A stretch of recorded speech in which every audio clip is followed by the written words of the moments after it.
Bonjour. Nous allons passer en revue les nouveautés de PTE 9 en ce qui concerne la fenêtre Objet et Animation, et nous comparerons à chaque fois avec la version précédente.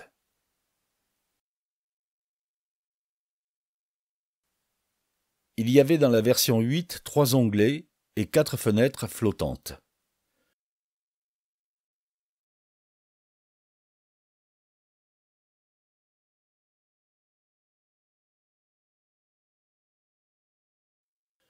Il y a désormais 2 onglets et aucune fenêtre flottante.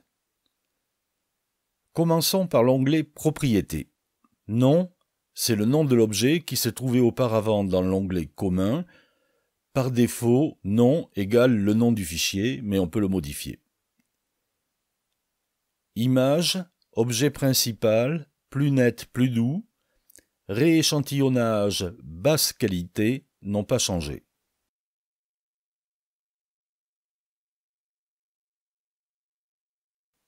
Convertir en image alpha est une option nouvelle qui ne concerne que les masques personnalisés. Anti-crénelage n'a pas changé.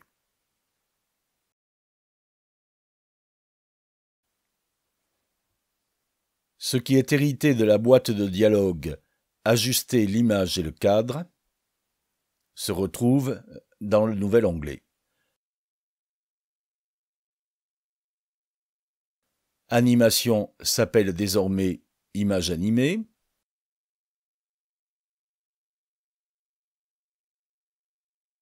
Cadre s'appelle désormais Bordure. Rognage s'appelle désormais rognage d'aspect. Et taille de l'image s'appelle désormais rognage d'image. À part ce changement de nom, le fonctionnement est exactement le même que dans la version précédente, donc nous ne le décrirons pas. Si votre vue contient une vidéo, vous voyez apparaître dans l'onglet Propriétés une section spécifique nommée Section vidéo. Les paramètres sont les mêmes que précédemment. On notera simplement que le terme chroma key a été traduit en français par incrustation.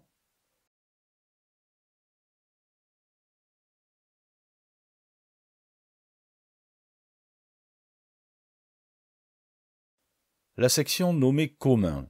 Elle reprend certains des réglages qui se trouvaient précédemment sous l'onglet Commun. Ne pas sélectionner au clic, Ombre et Mode n'ont pas changé.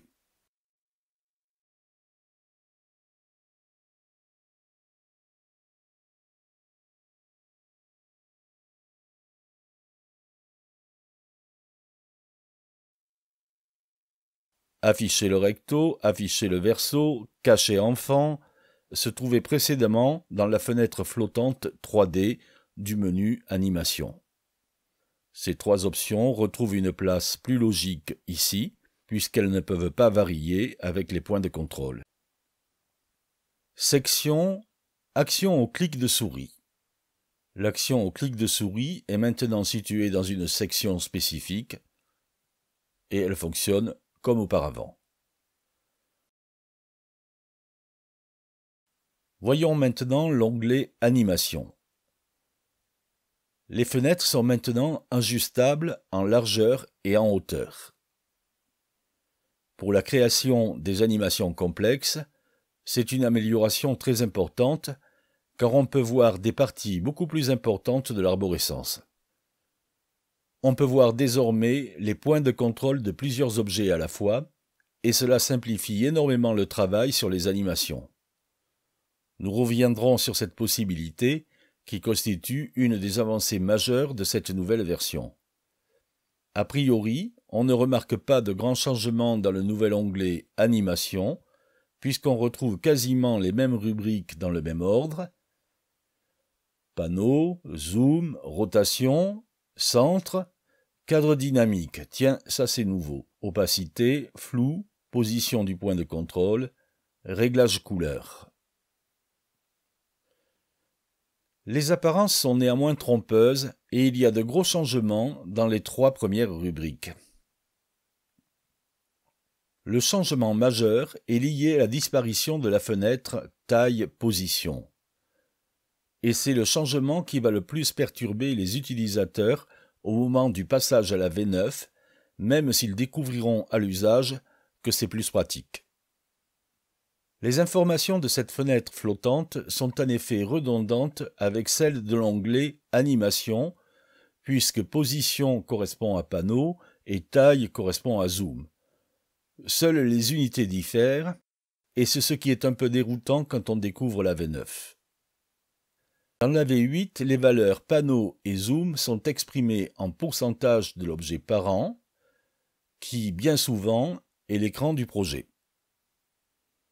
Dans la V9, on peut choisir d'afficher les valeurs panneau et zoom en pourcentage, comme dans la V8, mais on peut aussi choisir de les exprimer dans les 2 unités qui étaient celles de la fenêtre flottante, taille et position de la V8.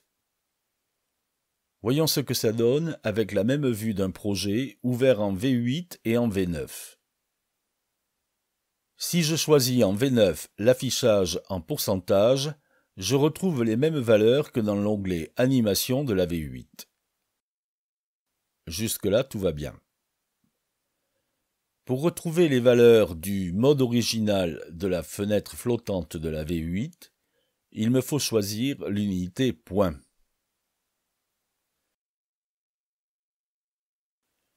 Pour avoir les valeurs de l'onglet en pixels de la fenêtre flottante, il me faut choisir l'unité pixels de la V9. Rien de plus logique en somme, mais il reste à se souvenir de ce à quoi correspondent ces différentes unités dans PTE pour savoir comment les utiliser, et il faut bien reconnaître que cela n'a jamais été très simple, donc accrochez-vous, c'est reparti pour un tour de tuto taille et position.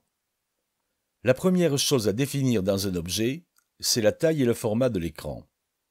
Nous allons utiliser un écran 16/9 à la norme HD de 1920 par 1080 pixels.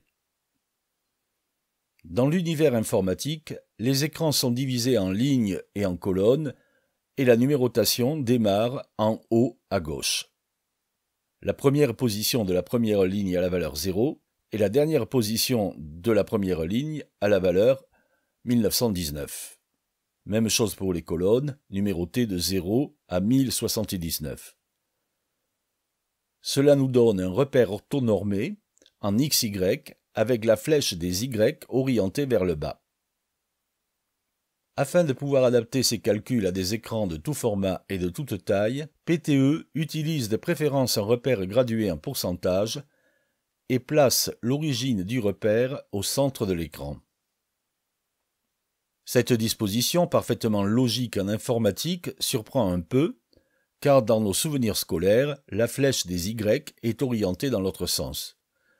Il faut juste accepter cette logique et s'y accoutumer. Une petite remarque au passage, de même que les points d'abscisse 1920 sont en dehors de l'écran, les points d'abscisse ou d'ordonnée 100% sont eux aussi en dehors de l'écran. Les points d'abscisse ou d'ordonnée moins 100% correspondent au point 0 et ils sont donc dans l'écran. Nous entrons dans tous ces détails techniques car ils sont nécessaires à la compréhension du fonctionnement des animations, même si dans la pratique, on n'a pas besoin de faire des maths pour réaliser des animations. Voyons maintenant comment nous positionnons une image dans PTE.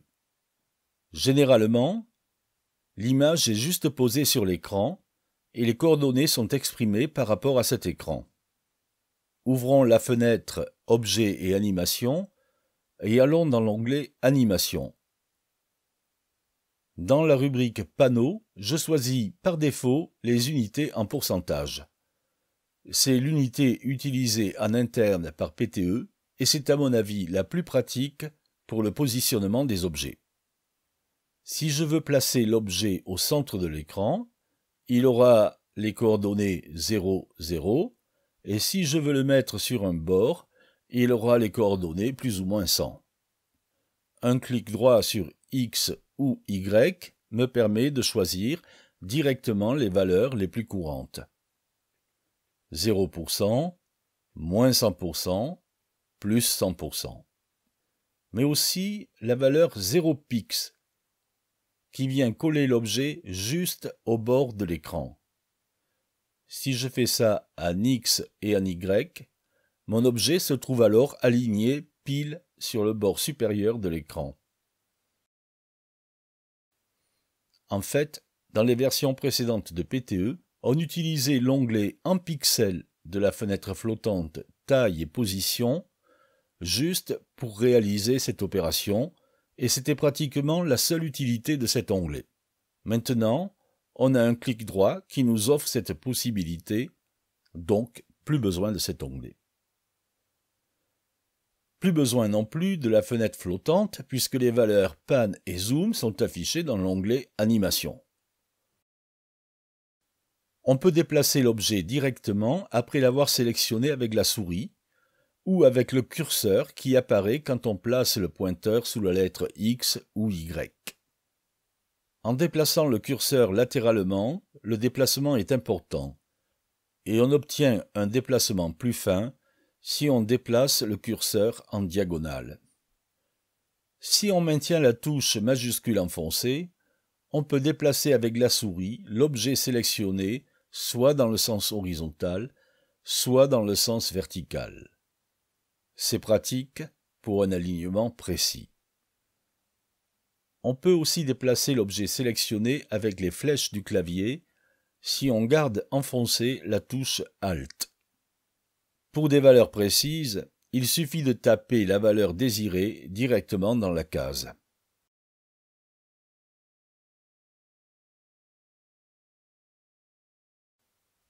Pour les valeurs de zoom, j'utilise par défaut les unités points, qui donnent en fait le taux de grossissement de l'objet si celui-ci est directement posé sur l'écran, cas de loin le plus courant. Ici, pour la feuille, je lis 100, ce qui signifie que l'objet est affiché à sa taille 100%. Si je passe en mode pixel, je peux voir que cet objet fait 200 pixels de côté. Chose que je peux aussi vérifier en faisant un clic droit sur l'objet et en affichant ses propriétés. Attention! Je rappelle que ces données ne sont exactes que si l'objet est posé directement sur l'écran. Je peux modifier la taille apparente de l'objet, et c'est dans ce cas que l'affichage du zoom en point est intéressant, car je sais que si je dépasse 100%, il y a un risque de dégradation de l'image. En fait, à partir de 150% et au-delà, il y aura une dégradation très visible et gênante. C'est la raison pour laquelle j'aime pouvoir contrôler à tout instant cette information sur le zoom, même si elle n'est valable que pour les objets rattachés directement à l'écran, on ne le répétera jamais assez. Notez qu'un double clic sur X ou Y ajuste la taille de l'objet à celle de l'écran, et qu'un clic droit permet de choisir entre 100% écran et taille originale.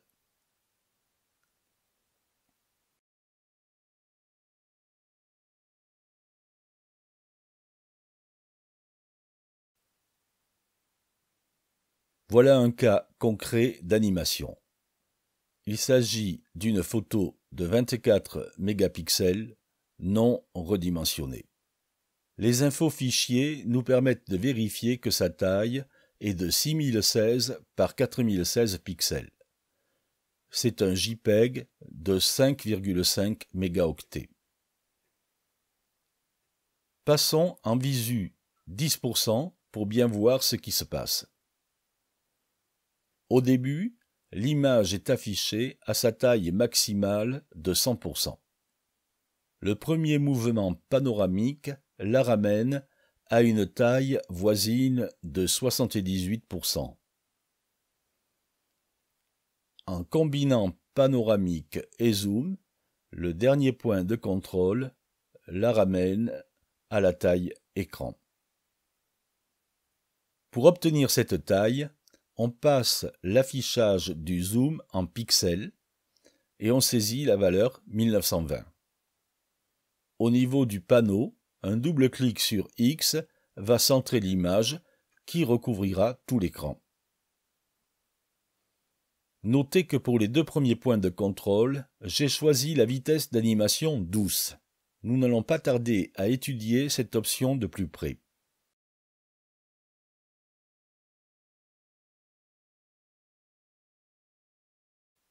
Auparavant, il me semble bon de dire quelques mots à propos des performances de cette nouvelle version. Depuis les débuts, PTE est conçu pour consommer le minimum de ressources PC et de fonctionner avec fluidité même sur les ordinateurs un peu anciens et dépourvus de cartes graphiques annexes.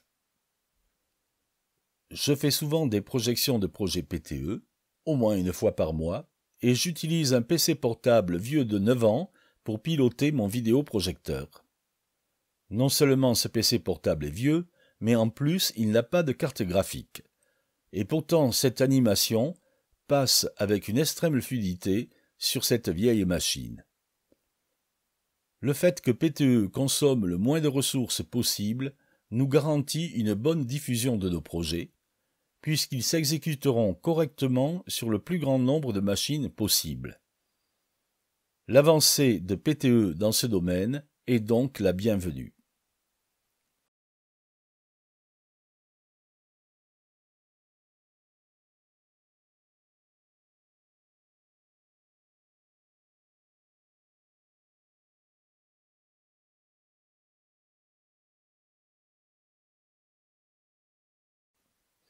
Remarquez maintenant la nouvelle façon de gérer la vitesse d'animation. En V8, pour régler cette vitesse d'animation, il fallait ouvrir une fenêtre flottante qui permettait de visualiser graphiquement les accélérations ou décélérations entre deux points de contrôle. Cette aide graphique a disparu.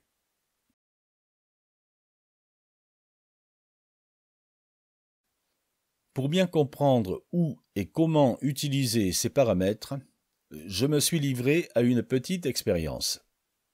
J'ai positionné 4 points de couleurs différentes sur une ligne à gauche de l'écran, et je vais observer la façon dont ils se déplacent entre deux points de contrôle lorsque je leur attribue des vitesses d'animation différentes. Tout d'abord, je ne définis aucune vitesse d'animation. Le déplacement se fait à vitesse constante.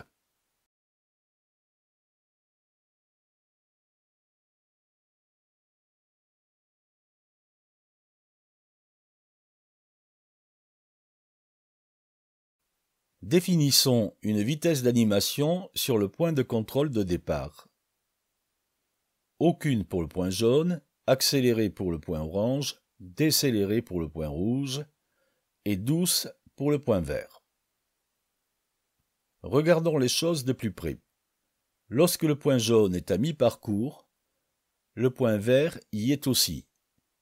Mais le point orange n'a fait que le quart du parcours et le point rouge en a fait déjà les 3/4.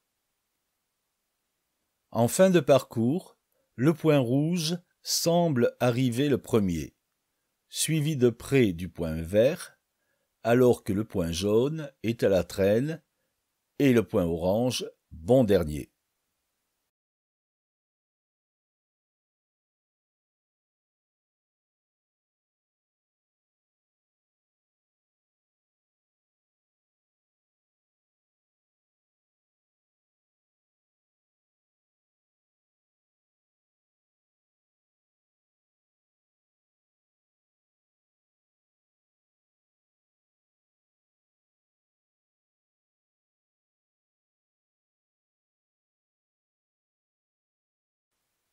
Sur la vue suivante, au lieu de mettre la vitesse d'animation sur le point de départ, je l'ai mise sur le point d'arrivée.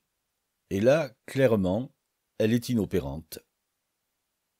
Quel que soit le nombre de points de contrôle, la vitesse d'animation entre deux points se règle uniquement sur le point de départ et jamais sur le point d'arrivée.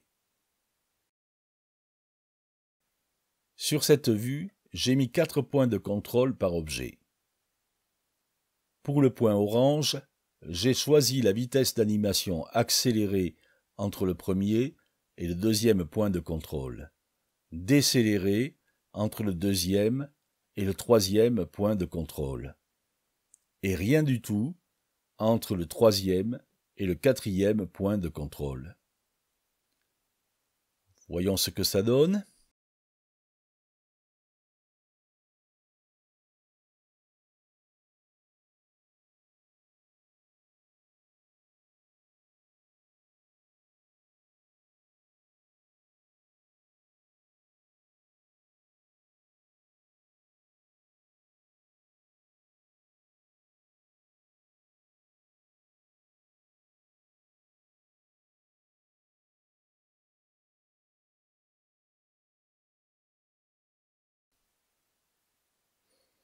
On rejoue.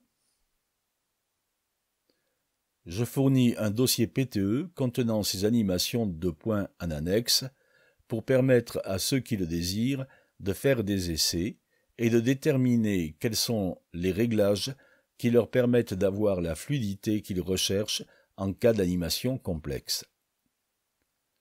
Pour ma part, devant la complexité des paramètres et leur combinatoire quasi infini, j'ai décidé de n'utiliser que la vitesse d'accélération douce en modifiant de temps en temps de manière empirique la vitesse de départ ou d'arrivée.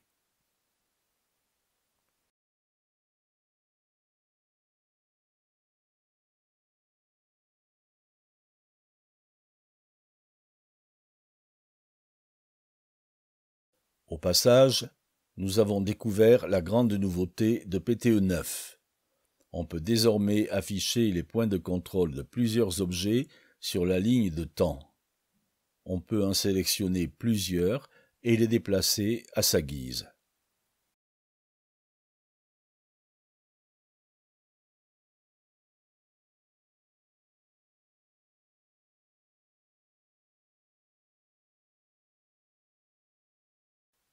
C'est tout simplement génial et très vite, on ne peut plus s'en passer. Cette première présentation de PTE 9 s'arrête ici. Elle est destinée à permettre aux utilisateurs de PTE 8 de retrouver leur marque dans la fenêtre Objets et animations, qui a été totalement refondue. Il y a beaucoup de petites nouveautés qui n'ont pas été abordées, notamment pour les styles et les transitions personnalisées, et pour la liste complète de ces nouveautés, je vous renvoie à l'excellent manuel de Jean-Charles Pisolato. Merci pour votre attention et bonne réalisation.